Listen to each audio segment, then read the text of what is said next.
இவர்களை விடுதலை செய்து விட்டார் என்பதிலே, அவர் விடுதலைக்கு பாடுபட்டார் என்பதிலே மகான் ஸ்டான் சாமி அவர்கள் மீது அதிகாரத்திற்கு கோபம். அதான் பீமா கோரேகான்ங்கிற அந்த ஆபரேஷன்ல வச்சு அவர் அதெல்லாம் சொல்லிட்டாங்க, கைது பண்ணி.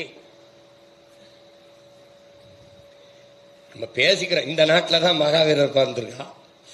அவரை பின்பற்றுவா சாலையில போகும்போது எறும்பெல்லாம் மிதிபட்டுருமோன்னு கூட்டிட்டு நடக்கிறான், கையில ஒரு தொடப்பத்தை வச்சு கூட்டிட்டு நடக்கிறான். உயிர்களை கொள்வது பாவம் என்று போதித்த புத்த மகான் பிறந்தது இந்த மண்ணில தான். அகிம்சை முறையில போராடும் சொல்லி அகிம்சையை கற்பிச்ச காந்தி மகான் பிறந்தது இந்த மண்ணில தான்.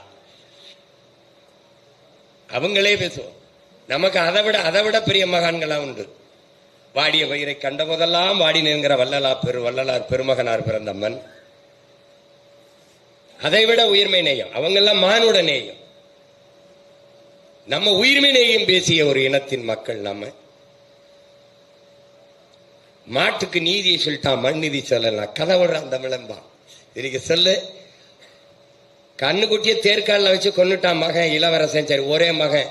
ஆனால் மாட்டுக்கு நீதி சொல்லணும், அதே தேர் சக்கரத்துல ஒரே மகனை ஏத்தி கொன்றான் மணிநீதி சோழன் அப்படின்னு வருது ஒரு இலக்கியம். சரி, அது கதை. ஆனால் கதையில் கூட தமிழன் நீதியை நிலைநாட்டி வாழ்ந்தான் என்பதை நீங்க அதை யோசிச்சு பார்க்கணும்.